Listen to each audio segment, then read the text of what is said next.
Welcome to city news. నేను మీ గడ్డమణిల్. ముందుగా headlines. Mancherial జిల్లా కేంద్ర ప్రభుత్వ ఆసుపత్రిని ఆకస్మిక తనిఖీ చేసిన జిల్లా కలెక్టర్ కుమార్ దీపక్. చికిత్స పొందుతున్న వారిని వివరాలు అడిగి తెలుసుకున్న కలెక్టర్. ఇండస్ట్రియల్ పార్కులో పూర్తయిన పనులకు మళ్లీ టెండర్లను పిలిచిన జిల్లా అధికారులు. అక్రమ టెండర్లతో 1,41,00,000 కుంభకోణాన్ని బహిర్గతం చేసిన బీఆర్ఎస్ పార్టీ రాష్ట్ర నాయకులు. మంచిర్యాల జిల్లా కేంద్రంలోని ప్రభుత్వ ఆసుపత్రిని ఈరోజు జిల్లా కలెక్టర్ కుమార్ దీపక్ ఆకస్మికంగా తనిఖీ చేశారు. ఆసుపత్రిలో అందిస్తున్న వైద్య సేవల గురించి వైద్యులను మరియు చికిత్స పొందుతున్న పేషెంట్లను అడిగి తెలుసుకున్నారు. మంచిర్యాల జిల్లా కలెక్టర్ కుమార్ దీపక్ మాట్లాడుతూ జిల్లా కేంద్ర ప్రభుత్వ ఆసుపత్రిలో ప్రతిరోజు 1000 మందికి పైగా అవుట్ పేషెంట్లు వస్తున్నారని, కనీసం 100 మంది హాస్పిటల్లో చికిత్స కోసం జాయిన్ అవుతున్నారని తెలిపారు.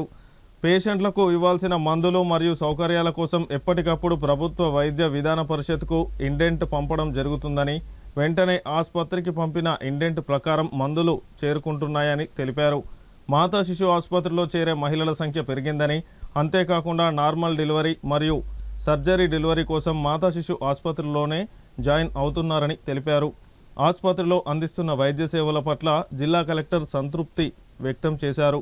ఈ కార్యక్రమంలో జిల్లా వైద్యాధికారులు, వైద్యులు, సిబ్బంది పాల్గొన్నారు.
ఈరోజు జీజీహెచ్ ఉన్న మెడికల్ కాలేజ్ సంబంధించిన హాస్పిటల్స్ ఏమైనా ఉన్నాయి, దానికి విజిట్కి వచ్చాము.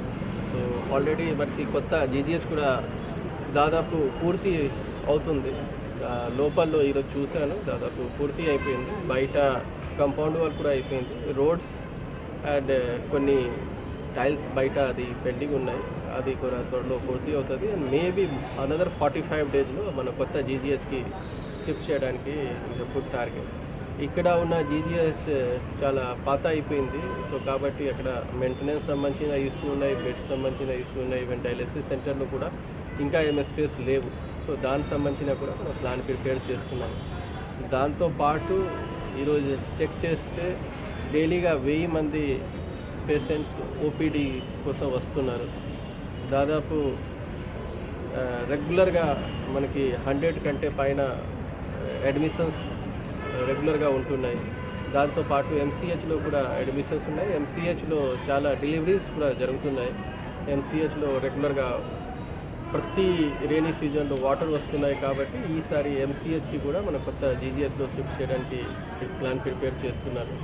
ఇంకా ఏమేమి సర్జరీ సంబంధించిన ఇంకా ఇక్కడ ఏమేమి ఇంపార్టెంట్స్ అది ఉన్నాయి, దానికి కూడా కొత్త దాంట్లో షిఫ్ట్ చేస్తాం. మెడిసిన్ అన్నిటికీ ఇక్కడ ఇంకా కొన్ని రోజు ఉంటుంది.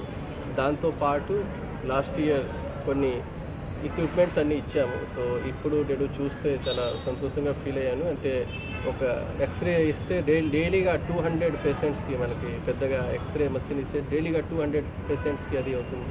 సేమ్గా అక్కడ ఫోటో థెరపీ సంబంధించిన ఇచ్చాము, దానికి కూడా వాడుతున్నారు. ఏమైనా ఎక్విప్మెంట్స్ మనం ఇచ్చాము అంటే అన్నిటికీ వాడుతున్నారు. సేమ్గా ఇక్కడ ఒక అంబులెన్స్ రిపేర్ చేయించాము, ఇంకా 2 అంబులెన్స్ కూడా ఇచ్చేసాము. అది దానికి సంబంధించిన కూడా ఈరోజు టెండర్ అవుతుంది. సేమ్గా ఇంకా ఏమేమి కావాలి అంటే అది కూడా మనం ఖచ్చితంగా ఈ రాష్ట్ర ప్రభుత్వానికి విద్యా వైద్య మీద స్పెషల్ ఫోకస్ ఉన్నాయి. కాబట్టి కొన్ని సప్లైలో ఏమైనా ఇష్యూ ఉంటుంది అంటే నేను ఇప్పుడే సూపరింటెండెంట్ గారితో మాట్లాడాను. అంటే ఏమైనా ఇష్యూ ఉంటుంది అంటే 1 ఇయర్కి ప్లాన్ ప్రిపేర్ చేయండి, వీళ్ళు అలొకేట్ సెపరేట్ ఫండ్. ఎందుకు మనం ఏమైనా ఇక్కడ ఏమైనా పబ్లిక్ వచ్చారు అంటే వాళ్ళకి ఏమైనా రాష్ట్ర ప్రభుత్వం ఇచ్చిన గైడ్లైన్స్ పరంగా ఫ్రీగా అన్ని ఫెసిలిటీ మనం ప్రొవైడ్ చేయాలి. మళ్ళీ మనకి ఏమైనా ఇష్యూ ఇంప్లాంట్స్ సంబంధించిన ఆర్ మెడిసిన్ సంబంధించిన ఆర్ ఎనీ ఇష్యూ అయితే that is not good. So next 1 year సంబంధించిన మనం దానికి ఎస్టిమేట్ ప్రిపేర్ చేసేసి will take it from separately so that dedicated agency తోటి తీసుకుంటాం. సో దట్ ఎలాంటిగా ఇష్యూ రాకుండా మనకి సప్లై రెగ్యులర్గా అవుతుంది. సేమ్గా పేషెంట్స్ తోటి కూడా మాట్లాడడం జరిగింది. సో వాళ్ళు డాక్టర్ సంబంధించిన ప్రొసీజర్ సంబంధించిన అంటే అడిగాను, మీరు ఎప్పుడు వచ్చారు, ఎన్ని రోజు వెయిటింగ్ పీరియడ్ అయింది అంటే ఏ రోజు వస్తున్నారు, నెక్స్ట్ డే వాళ్ళకి సర్జరీ అంటే మొత్తం అన్నీ చెక్ చేసేసి సర్జరీ ప్లాన్ చేస్తున్నారు. శాంపల్స్ అన్నిటికీ కూడా టీహబ్లో పంపించి నెక్స్ట్ డే అది రిజల్ట్స్ కూడా వస్తున్నాయి. సేమ్గా భోజనం సంబంధించిన కూడా ఫీడ్బ్యాక్స్ మంచిగా ఇచ్చారు. శానిటేషన్ అన్నిటికి సంబంధించిన కూడా చాలా పాత అయింది కాబట్టి కొంచెం ఇస్తున్నాయి, కానీ మంచిగా మెయింటైన్ చేస్తున్నారు. మనకి పేషెంట్స్ లోడ్ అది మంచిగా చేస్తే ఇంక్రీజ్ అయింది. ఇక్కడే కాకుండా మనకి సిఎస్సి చెన్నూరులో, సిఎస్సి లక్షటిపేటలో, ఏరియా హాస్పిటల్ బెల్లంపల్లిలో అన్ని పేషెంట్ లోడ్ కూడా ఇంక్రీజ్ అయింది. సో మనం ఇంకా ఎంత ఎక్స్టెన్షన్ చేస్తే ఇంకా పేషెంట్ లోడ్ ఇంక్రీజ్ చేయడానికి మనకి అవకాశాలు ఉన్నాయి. ఎక్కడ డాక్టర్ సంబంధించిన కొంతమంది సూపర్ స్పెషాలిటీకి వాళ్ళు వెళ్ళిపోయారు. ఎక్కడ ఏమైనా వేకెన్సీ అయింది దానికి కూడా ఫిల్ చేయడానికి మనం ఇప్పుడు స్టార్ట్ చేశాం. అండ్ నెక్స్ట్ సీజనల్ డిజీజ్ సంబంధించిన ఇప్పటి నుంచి ప్రిపరేషన్ కూడా స్టార్ట్ అయింది. శానిటేషన్ అన్ని చేస్తున్నాం. దాంతోపాటు ప్రివెంటివ్ మెజర్తో పాటు ఏమైనా సపోజ్ డిజీజ్ అవుట్ బ్రేక్ అయితే ఇష్యూ అయితే దానికోసం కూడా అన్నీ రెడీ చేసి ఉంచుతున్నాము. సో దట్ ఎలాంటిగా ఇష్యూ రాకుండా మనం మంచిగా హెల్త్ ఫెసిలిటీ ప్రొవైడ్ చేయగలుగుతాం. మంచిర్యాల మున్సిపల్ కార్పొరేషన్ పరిధి ఇండస్ట్రియల్ పార్కులో ఇదివరకే పూర్తయిన పనులకు మళ్లీ అక్రమ టెండర్లు వేయించి ఎమ్మెల్యే ప్రేమ్సాగర్ రావు ప్రజాధనాన్ని దోచుకునే ప్రయత్నం చేస్తున్నారని బీఆర్ఎస్ పార్టీ రాష్ట్ర నాయకులు నడిపెల్లి విజిత్రావు, పార్టీ పట్టణ అధ్యక్షులు గాదె సత్యం ఆరోపించారు. మాజీ ఎమ్మెల్యే నడిపెల్లి దివాకర్రావు నివాసంలో ఏర్పాటు చేసిన విలేకరుల సమావేశంలో బీఆర్ఎస్ రాష్ట్ర నాయకులు విజిత్రావు, పట్టణ అధ్యక్షుడు గాదె సత్యం, మాజీ కౌన్సిలర్ అంకం నరేష్ మాట్లాడారు. మంచిర్యాల మున్సిపల్ కార్పొరేషన్ పరిధిలోని వేంపల్లి ఇండస్ట్రియల్ పార్కులో 1,41,00,000 కుంభకోణానికి మంచిర్యాల ఎమ్మెల్యే పాల్పడుతున్నారని అన్నారు. గత సంవత్సరంలో ఇండస్ట్రియల్ పార్కు శంకుస్థాపన చేసే సమయంలో ఆ స్థలంలో హడావిడిగా పనులు జరిపించడం జరిగిందని, కానీ మళ్లీ సంవత్సరం తర్వాత ఇప్పుడు శంకుస్థాపన సమయంలో జరిగిన పనులకు 11/3/2026 రోజున 1,48,00,000 విలువ చేసే పనులకు టెండర్లు పిలవడం జరిగిందని తెలిపారు. ఇలా అక్రమ టెండర్లకు పిలవడానికి మరియు డబ్బులు పేమెంట్ చేయడానికి సహకరిస్తున్న అధికారులకు భవిష్యత్తులో చట్టరీత్యా చర్యలు తప్పవని వారు హెచ్చరించారు. ఇండస్ట్రియల్ పార్కు ఏర్పాటు సమయంలో ఇదివరకే 200 ఎకరాల దళితుల మరియు బీసీల భూములకు ఎకరానికి 2 నుండి 3 కోట్ల విలువ చేసే భూమిని కేవలం 13,50,000 రూపాయలు ఇచ్చి వారి భూములను లాక్కోవడం జరిగిందని తెలిపారు. ఇదివరకే ఇండస్ట్రియల్ పార్కు పేరిట 500 కోట్ల అవినీతికి పాల్పడినట్లు, మళ్లీ మున్సిపల్ కార్పొరేషన్ నుండి 1,40,00,000 రూపాయల కుంభకోణాన్ని కూడా వదలడం లేదని తెలిపారు. మంచిర్యాల నియోజకవర్గంలో అధికార పార్టీ నాయకులు పూర్తిగా అవినీతికి పాల్పడుతున్నారని అన్నారు. పూర్తయిన పనులకు టెండర్లను పిలిచిన అధికారులపైన ఉన్నతాధికారులకు ఫిర్యాదు చేయడం జరుగుతుందని, రాజకీయ నాయకుల ప్రోద్బలంతో తప్పులు చేస్తున్న అధికారులకు భవిష్యత్తులో తిప్పలు తప్పవని తెలిపారు. అవినీతిలో ఎమ్మెల్యేకు సహకరించిన ప్రతి ఒక్క అధికారిపైన చట్టరీత్యా చర్యలు ఉంటాయని వారు అన్నారు. ఈ కార్యక్రమంలో బీఆర్ఎస్ పార్టీ కార్పొరేటర్లు అబ్దుల్ సత్తార్, పెట్టెం స్వరూప, గుమ్మడి శ్రీనివాస్, మాజీ ప్రజా ప్రతినిధులు, టీబీజీకేఎస్ నాయకులు, కార్యకర్తలు, బీఆర్ఎస్ పార్టీ కుటుంబ సభ్యులందరూ తదితరులు పాల్గొన్నారు. ఈ ప్రభుత్వం ప్రేమ్సాగర్ రావు ఎమ్మెల్యే అయినాక ఇష్టానుసారంగా పనులు సింగిల్ టెండర్ సిస్టమ్ అయిపోయింది. దోసుకునుడు, దేనికైనా ఎస్టిమేషన్ పెంచుడు, ఇష్టం ఉన్న వ్యక్తికి ఇచ్చుడు, అడ్డగోలుగా అవినీతి, కరప్షన్, పర్సంటేజ్ అక్కడ పెడితేనే పనులు మొదలు పెట్టాలి. గతంలో బైపాస్ రోడ్ల, జనూర్ నగర్ల అయిపోయిన వర్క్లకు టెండర్ పిలిచారు. అది మేము చెప్పడం జరిగింది, మీడియాలో పేపర్లలో రావడం జరిగింది. దాన్ని కంప్లైంట్ చేస్తే అప్పుడు దాన్ని క్యాన్సిల్ చేశారు. అంటే అయిపోయిన వర్క్లకు టెండర్ పిలిచి మళ్ళీ మేము అధికారుల దృష్టికి తీసుకుపోతే దాన్ని క్యాన్సిల్ చేశారు. కానీ మరి అయిపోయిన వర్క్లకు టెండర్ పిలిచిన అధికారుల మీద మాత్రం చర్యలు తీసుకోలేదు. మరో పెద్ద కుంభకోణం, పోయిన సంవత్సరం జూలై 13వ తారీఖు ఇండస్ట్రియల్ పార్క్ ఏదైతే వాళ్ళు అంటున్నారో, బట్టి విక్రమార్క గారు మిగతా మంత్రులు వచ్చి దాన్ని అక్కడ ఓపెన్ చేయడం జరిగింది. దానికంటే ఒక వారం 10 రోజుల ముందు నుంచి జేసీబీలు పెట్టి అవి పెట్టి ఇవి పెట్టి హడావిడిగా అన్ని వర్కులు చేసేసిండ్రు. మొత్తం చెట్లన్నీ తీసేసిండ్రు, ఏదో గ్రాన్యువల్ పోసిండ్రు, కట్టలు కట్టి చేసిండ్రు. టెండర్ లేదు, కథ లేదు, కార్ఖానా లేదు. ఇష్టమైన వ్యక్తులు ఎమ్మెల్యే చెప్పిందే ఆర్డర్ లెక్క చేసేసారు. ఇప్పుడు సంవత్సరం తర్వాత అంటే ఎంత బరి తెగింపో చూడండి. సంవత్సరం తర్వాత ఇక టెండర్ పిలిచింది. మార్చ్ 11వ తారీఖు టెండర్ లాస్ట్ డేట్ అయింది. అనేక 4-5 వ్యక్తులు ఏదో టెండర్లో పాల్గొన్నట్టున్నారు. ఈ నెల 11వ తారీఖు అయింది. 1,41,00,000 విలువ వేసే టెండర్ని పోయిన సంవత్సరం అయిపోయిన పనులకు ఇప్పుడు టెండర్ పిలిచింది. నేను మీడియా మిత్రులు కూడా విజ్ఞప్తి చేస్తున్నా, మీ కెమెరామెన్స్ కానివ్వండి, మీరు కానివ్వండి, ఒకసారి ఆ ఇండస్ట్రియల్ పార్క్ దగ్గర పోయి ఇప్పుడు ఏదైతే ఆల్రెడీ వర్క్ చేసినదో, గతంలో మీ దగ్గర విజువల్స్ ఉన్నా పర్లేదు, సంవత్సరం క్రితం, ఇప్పుడు పోయి మీరు మళ్ళీ ఫొటోస్ వీడియోస్ తీసుకున్నా పర్లేదు, అక్కడ తట్టడి మట్టి పోయారు. కానీ ఈ టెండర్ ఏదైతే పిలిచిందో 4 నెలల తర్వాత బరాబర్ పేమెంట్ జరుగుతుంది. అంటే సంవత్సరం క్రితము బట్టి విక్రమార్క గారు వచ్చినప్పుడు తీసిన విజువల్స్ అట్లే సేమ్ ఉంటాయి, ఇప్పుడు తీసుకున్న అట్లే ఉంటాయి, 4 నెలల తర్వాత తీసుకున్నాక అట్లే ఉంటుంది. కానీ సంవత్సరం తర్వాత టెండర్ పెట్టి ఇప్పుడు వాళ్ళు అనుకున్న వ్యక్తికి, అంటే మిగతా వాళ్ళు ఇచ్చిన వాళ్ళని కాంప్రమైజ్ చేసో, బెదిరించో, భయపట్టించో వాళ్ళను పక్క తొలగించి వాళ్ళు అనుకున్న వ్యక్తికి ఇచ్చి అక్కడ వర్క్ 30-40 లక్షలు అయితే ఇష్టం ఉన్నట్టు 50%, 80% ఎట్లా పడితే అట్లా.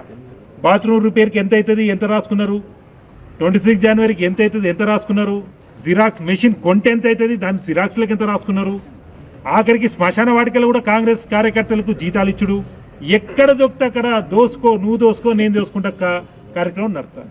కబ్జాలు చేయాలి, వర్కులు ఇష్టం ఉన్నవి చేసుకోవాలి, ఇష్టం ఉన్నంత పెట్టుకోవాలి, సింగిల్ టెండర్ వేయాలి, రూపాయి పనికి 10 రూపాయల బిల్ చేయాలి, 4 కోట్ల శ్మశాన వాటికి ఒక 14 కోట్లు చేయాలి, అట్లా ఎక్కడ పట్ల అట్లా దోసుకునే కార్యక్రమం. అయిపోయిన పనికి 1,41,00,000. ఇందులో ఏమేమి పెట్టిండ్రు, 1,56,000 దేనికి పెట్టిండ్రంటే అదేమన్నా గడ్డి, చెట్లు, కొంచెం ఫారెస్ట్ లెక్క, అడవి లెక్క అవన్నీ ఉంటే అవన్నీ తీసేసి చిన్న చెట్లు కానీ పెద్ద చెట్లు కానీ ఆ గడ్డి కానీ పొదలు కానీ ఇవన్నీ ఉంటే సాఫ్ చేసేదానికి 1,56,000 పెట్టిండ్రు. ఇంకొక 55,56,000 అదేమో ఈ గ్రాన్యువల్స్ పెడతారు కదా, అది వేసేసి ఫార్మేషన్ రోడ్ చేసేటానికి. ఇంకొక 83,94,000 అంటే దాదాపు 84 లక్షలు అదేమో మట్టితో కట్టు నిర్మించడానికి. ఇవన్నీ కూడా మీకు ఫార్వర్డ్ చేస్తాను.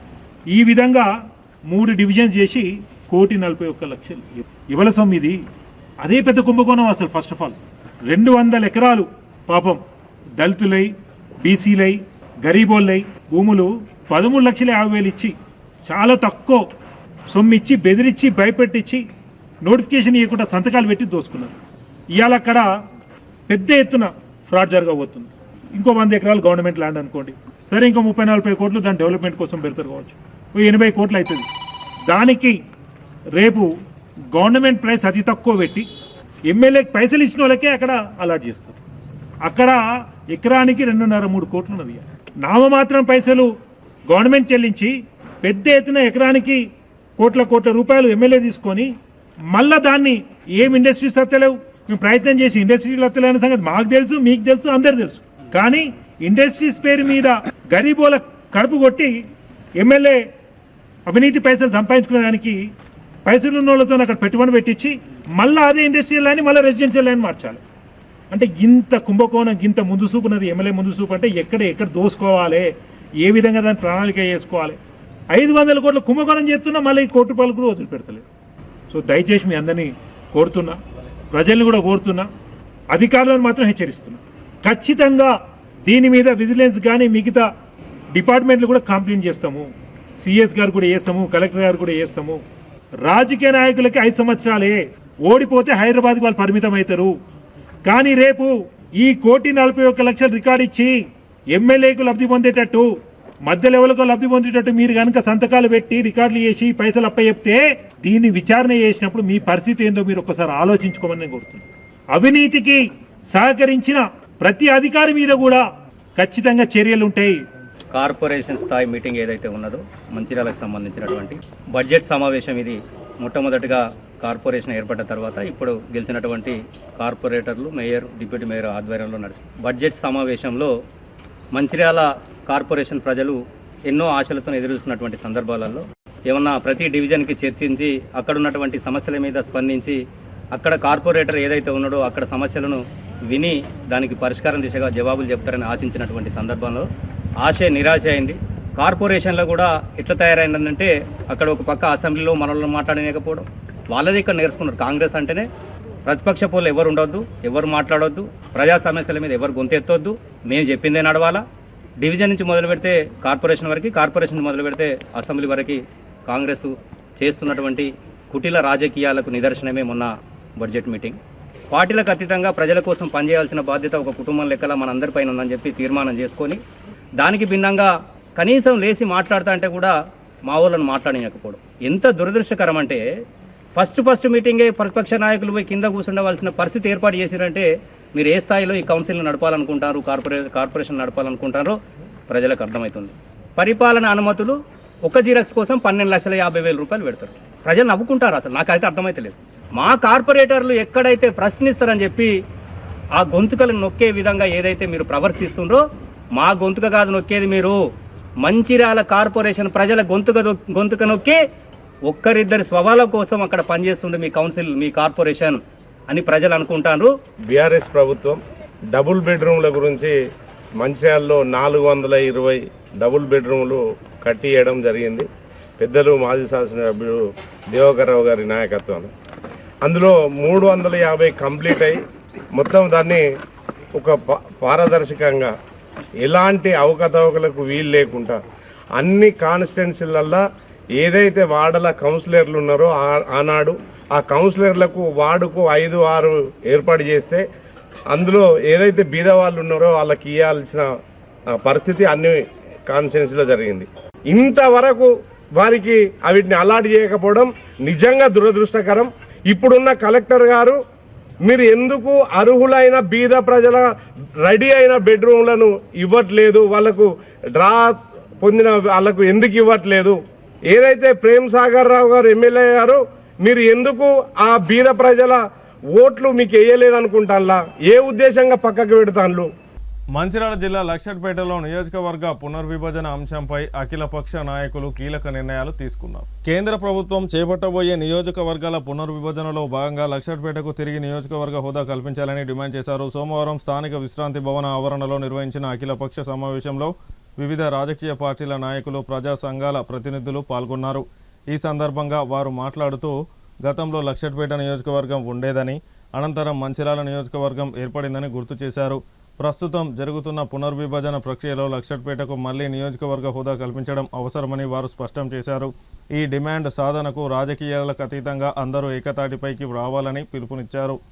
లక్ష్యం సాధించే వరకు నిరంతరం ఉద్యమం కొనసాగిస్తామని, ఎట్టి పరిస్థితుల్లోనూ వెనకడుగు వేయబోయమని అఖిలపక్ష నాయకులు హెచ్చరించారు.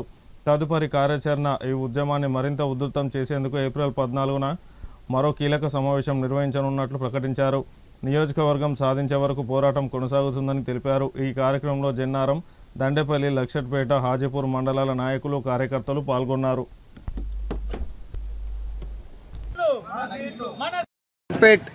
అసెంబ్లీ నియోజకవర్గాన్ని ఆకాంక్షిస్తూ ఏదైతే ఈరోజు ఐబీ ప్రాంగణంలో ఏర్పాటు చేసిన ఈ యొక్క సభకు అధ్యక్షత వహిస్తున్నటువంటి కేతిరెడ్డి శ్రీనివాసరెడ్డి గారికి, మరియు ఇక్కడికి విచ్చేసిన జెన్నారం, దండేపల్లి, లక్షట్పేట్, హాజీపూర్ మండల ప్రాంతం నుండి వచ్చిన ప్రజలందరూ కూడా నా యొక్క నమస్సమాంజలు, మీడియా మిత్రులకు కూడా ప్రత్యేక ధన్యవాదాలు తెలియజేస్తూ, మరి ఉమ్మడి ఆంధ్రప్రదేశ్లో అలనాడు తాలూకాలో ఉన్న సమయంలో లక్షట్పేట్ మరి ఎంతో పేరుగాంచినటువంటి అసెంబ్లీ నియోజకవర్గం.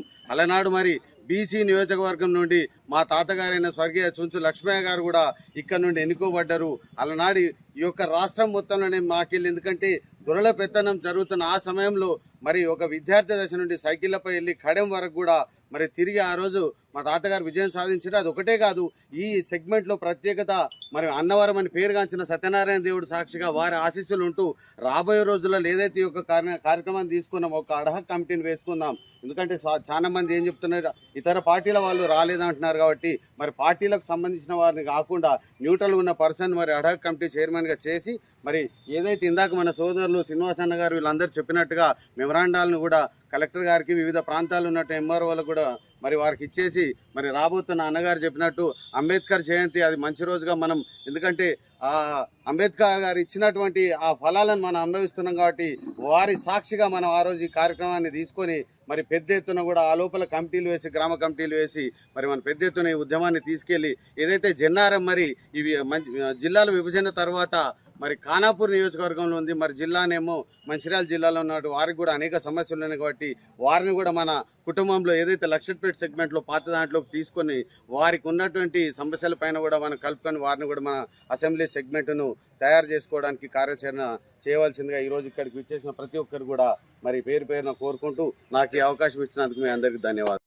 ఏదైతే పునర్విభజన జరుగుతుందో దానిలో భాగంగానే మరి తెలంగాణలో మరి మన మంచిర్యాల జిల్లాలో గతంలో లక్షపేట నియోజకవర్గం ఉండేదని చెప్పేసి మనందరికీ తెలుసు. మరి ఆనాడు నైజాం ప్రభుత్వం నాటి నుంచి మొదలు పెట్టుకుంటే తాలూకా హెడ్ క్వార్టర్గా ఉన్నటువంటి లక్షపేట మరి ఆనాడు నియోజకవర్గం ఉండే ఇప్పటి వరకు కూడా చరిత్రలో ఎంతో గొప్పగా ఉన్నదని చెప్పేసి మిత్రులందరూ కూడా తెలియజేస్తున్నారు. ఏది ఏమైనప్పటికీ ఈనాడు ఈ నియోజకవర్గాన్ని సాధించుకోవాలని చెప్పేసి ఒక దృఢ సంకల్పంతో ఈరోజు ఈ కార్యక్రమానికి విచ్చేసినటువంటి ప్రతి ఒక్కరికి పేరు పేరున హృదయపూర్వక నమస్కారాలు తెలియజేసుకుంటూ ఇవాళ ఈ కార్యాచరణ తీసుకున్న ఇంతటితోనే కానీ మనం ఆగకుండా త్వరలోనే మరి మనం ఏదైతే రేపు రాబోయేటువంటి ఏప్రిల్ 14వ తారీఖు నాడు మరి మళ్ళీ అందరం కూడా పెద్ద ఎత్తున దాదాపు అన్ని మండలాల నుంచి అన్ని కుల సంఘాల నుంచి అన్ని పార్టీల నుంచి అధిక సంఖ్యలో అందరూ పాల్గొనేటట్టుగా చూసుకొని మరి ఆ రోజు ఒక కార్యాచరణ తీసుకొని ఆ రోజు ఒక కమిటీ వేసుకొని మరి అదే రోజు ఇక్కడ మండలంలో ఇక్కడ మరి మండలం కానివ్వండి జిల్లాధికారి కానివ్వండి ప్రతి చోటికి ఎక్కడికైతే మనం వినతి పత్రం పంపాలో అక్కడికి ఆ రోజు వినతి పత్రం పంపే విధంగా మనం కార్యాచరణ రూపొందించుకోవాలి.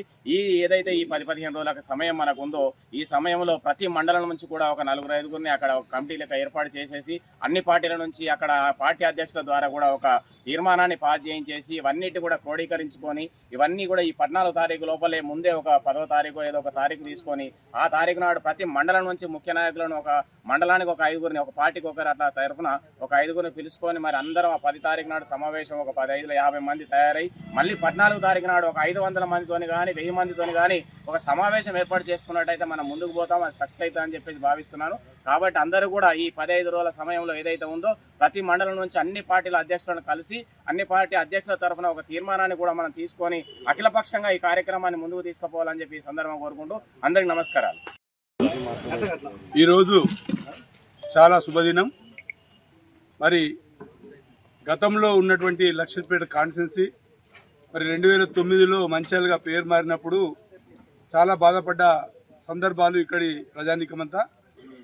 మరి దాని తర్వాత తెలంగాణ వచ్చిన తర్వాత తెలంగాణలో ఏ రకంగానైనా అసెంబ్లీ కాన్స్టిట్యున్సీ పెరిగినప్పుడు తప్పకుండా మళ్ళీ లక్షపేట అవుతుందని చెప్పి ఇక్కడ ఉన్నటువంటి ప్రజానీకమంతా కూడా చాలా ఎదురు చూస్తున్న సందర్భంలో ప్రస్తుతం మరి దేశంలో కానీ రాష్ట్రంలో కానీ అసెంబ్లీ స్థానాలు పెంపునకై మరి 50% పెంచుతామని చెప్పి ఏదో పేపర్లో రావడం, మరి పార్లమెంట్లో ఏదైతే అమిత్ షా హోంశాఖ మంత్రి గారు ప్రకటించడం ఇవన్నీ మనం నిత్యం చూస్తూ ఉన్నాం వార్తలలో.